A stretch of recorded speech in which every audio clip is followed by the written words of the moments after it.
Жас қызды алдап үйіне шақырған әйел. Жайна үшін күн әдеттегіше өтті. Оқу бітіргені кеше ғана. Қаладағы мейрамханалардың бірінде даяшы болып жұмыс істейді. Анасынан айырылғалы өмірі өзгерген. Жақсы қызметте жұмыс істейтін әкесімен де арасы суып, құрбысымен қалада қалып, пәтер жалдап тұрып келеді. Түн бата үйге асыққан Жайна күндегідей метроға отырды. Қалың ой құрсауынан шыға алар емес. Ауық-ауық өткенге көз тастап қояды. Ол кездері анасымен киноға барып, бос уақыттың барлығын қызықты өткізуші еді. Ал қазір тіпті жалғыз қалғандай. Ананың мейіріміне зәру. Әкесі болса, жұмыс басты босамайды. Солда көңіліне қаяу түсіріп, әкесі шалған телефонға жауап бермегелі көп болды. Арпалысқан жан дертіне төтеп бере алмай, көзінен жасы еріксіз ытқып ақты. Қанша рет жыласын, айғайласын, естір кім бар дейсің.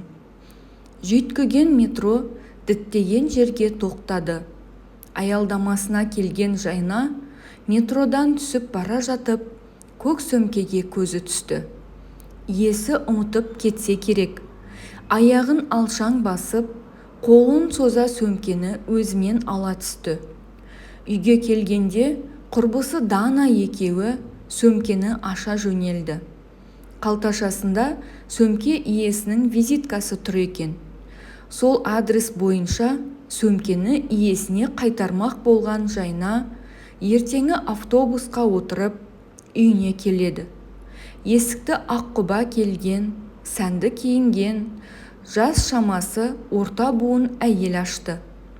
Жайнаны күлімдеп қарсы алған ол сөмкесін көріп қатты қуанады. Алғысым ретінде бір шынаяқ кофе ішіңіз деген келіншек есігін айқара ашып, басымен үй ішін меңзейді. Әрине деген келісімнен соң үйге кірген Жайна айналаның әдемілігіне көз тастайды. Қабырғаларда ескі суреттер ілулі тұр. Ескі фортепиано, ескі үстел мен ескі граммофон. Жұмсақ орындыққа жайғаса кете. Суреттегі күйеуіңіз бе? Деп сұрайды әлгі әйелден. Иә, осыдан 2 жыл бұрын қайтыс болды. Ал ана суреттегі қызым шетелде оқуда. Тек телефон арқылы байлансамыз. Қысқасы жалғызбын деп терең күрсінді ол. Айтпақшы, есімім Жайна. Сөмкені тапқан бойда өзіңізге табыстауға асықтым деп сәл жымиған бойжеткенге әйел. Мен Маргарита боламын. Өзіме әкеліп бергеніңе үлкен рахмет. Өзің жайында айта отыр, деді ол ыстық кофесімен бір ұрттап. Құрбымен пәтер жалдап тұрамыз. Даяшы болып жұмыс істеймін. Анам жоқ, әкем алыста деп қысқа қайырды Жайна. Білесің бе, балаға ана керек. Үнсіздік. Кенет бір қабырғадан тарсылдаған дауыс естіле бастады. Көршілер ғой, жөндеу жұмыстарымен ақ шаршатты деп күлді Маргарита. Қайтар уақыт таяғанда әйел Жайнаны кешкі асқа қонақ болуға ұсыныс жасайды. Кең көңілді келіншекке жоқ деп айта алмаған бойжеткен келісе кетті. Ал үйге келгенде құрбысына барлығын айтты. Ал ол болса, бұл ісінің бір түрлі екенін алға тартты. Дегенмен кешкі асқа баруға бекінген бойжеткен Данаға құлақ аспастан кете барды. Кеш енді батты. Дәмді асын әзірлеген Маргарита дастарханды жайнатып жайып жатыр.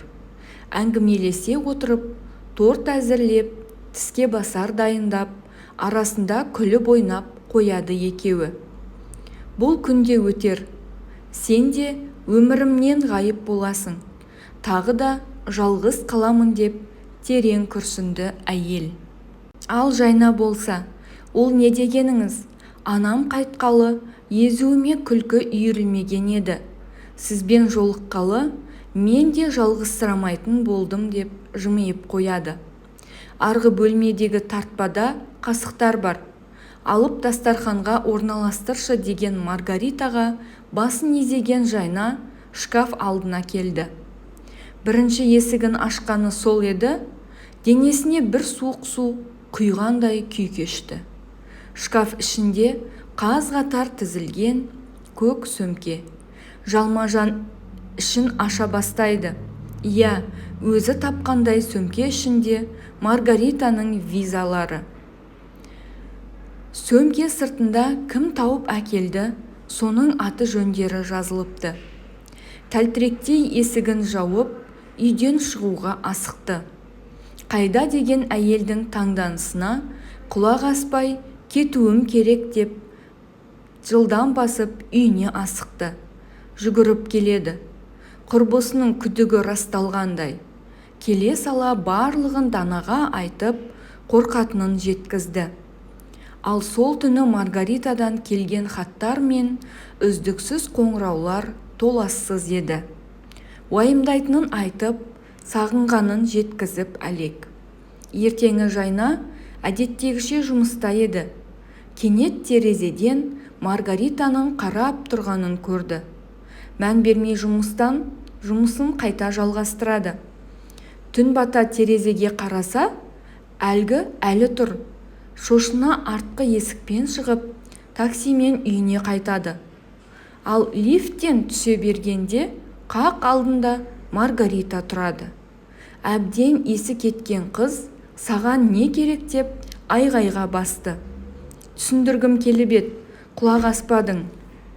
Енді өзіңнен көр деген әйел бұрылып кетіп қалды. Мынауың таза ауру ғой деп ашуланған Дананың да уайымы өрши түсті. Құрбысының қорқыныш үстінде жүргенін көріп, жаны езіліп сала берді. Жайна, сен әлгі әйелмен сөйлес. Басқа қалаға барып, ойымды жинақтап келемін де. Сосын кешірім сұра. Қысқасы, актерлық шеберлігіңді көрсет, дейді құрбысы. Өзі қаламаса да, иланғандай болған Жайна сол күнді ұйқысыз өткірді. Өйткені интернеттен Маргаританың қызын іздемекші болады. Алайда оның осыдан 4 жыл бұрын өз-өзіне қол жұмсап қайтыс болғанын оқиды. Кішкентайында психологиялық соққы алған деген ақпараты тағы бар. Оқиға енді ғана шиеленскенде еді. Таң ата Маргаритаға келіп, кешірім сұраған Жайна көзіне жас алды. Анасындай болып кеткенін жеткізіп, бірнеше күннен соң оралатынын айтады. Маргарита да өкпесі жоғын айтып, қызды құшақтай қоштасады. Әлгінің үйінен қуана шыққан Жайна керемет күймен әкесіне хабарласып, ауылға баратынын айтты. Киімдерін жинамақ болған Жайна әдеттегіше алдымен үстел үстіндегі демделген кофені жылытады. Бір ұрттаған соң басының айналып бара жатқанын сезді. Әлсірей құлап бара жатып келесі бөлмеге қараса, Маргарита күлімдеп тұр екен. Қалың ұйқыдан оянған бойжеткенге ауа жетпей жатыр. Айнала тас қараңғы, шағын қорап ішінде жатқандай. Қолымен ұрғылап, жан даусымен айғайлауда. Есігін кенет Маргарита ашып, оған күлімдей қарап, қызымды осы сандықта жатқызатынмын. Енді сен менің қызымсың дейді. Қызды босатпайтынын айтып, фортепиано артына жасырылған бөлмеге қамап қояды. Әбден жылай әлсіреген қыздың әлі жоқ. Ал сол сәтте Маргарита Жайнаның телефонын алып, әкесіне хат жазады. Құрбысымен демалып жүргенін жеткізеді. Ал құрбысына әкесімен ауылға кеткенін айтып, уайымдамауын сұрайды. Арада бірнеше күн өткенде Жайнаның әкесі Дананың үйіне қызын көруге келеді. Сонда ғана екеуі Жайнаның жоғалып кеткенін бопсалап жүрген әлгі әйелдің ісі екенін түйсінеді. Солай полицияға барып, детективтер ізде түседі. Алайда барлығы нәтижесіз еді.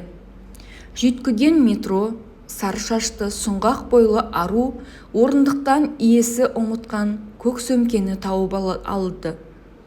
Қолына қыса ұстап, сөмкедегі визитка арқылы діттеген адреске келеді. Есікті ашқан Маргарита қызды күлімдей қарсы алып, кофе ішуге ішке кіргізеді. Кенет фортепиано артынан дүрсілдің дыбысы естіледі. «Көршілер ғой, мән берме», деген әйел кофені ортаға қойып, қабырғаға жақындайды. «Ремонтты күнде жасамасаңдар болмай ма, тыныш», деп айғайлаған бойы қайта жадырай орындыққа жайғасты. Сары шашты қыздың кім екенін сұрап отырғанда, кенет көзі бұлдырай, сұлқ етіп жерге құлайды. «Осы қарғыс атқыр сөмкені метродан іздеп күткеніме көп болды. Маған керегі сен емес, құрбым», деген өткір дауыс анық шықты. Бұл Жайнаның құрбысы Дана еді. Сырттағы дауысты естіген Жайна қабырғаны қатты ұрғылай берді. Дүрсіл дауысын іздеген Дана фортепианоны жылжытып, жасырын есікті ашса, Жайна байлаулы күйде отыр екен. Құрбысын құшақтай сыртқа шыққан Данаға Жайна «Мен қанша күн осында болдым?» деп сұрайды. Сонда құрбысы бірнеше айлар дегеннен өзге сөз айтпады. Жарық күнге қолын соза әрең қараған Жайна өтірік құшағындағы құрықтан бостандыққа ентелей шықты. Ауа, күн, табиғат. Санасында сайраған сауалдар бір сәтке ғайып болып, тек қана бостандықтың иісінен ләззат алып жатты. Өмірде бұндай жағдай сіздің де басыңызға кездесуі мүмкін. Сондықтан барынша сақ болыңыз. Тыңдағандарыңызға үлкен рахмет.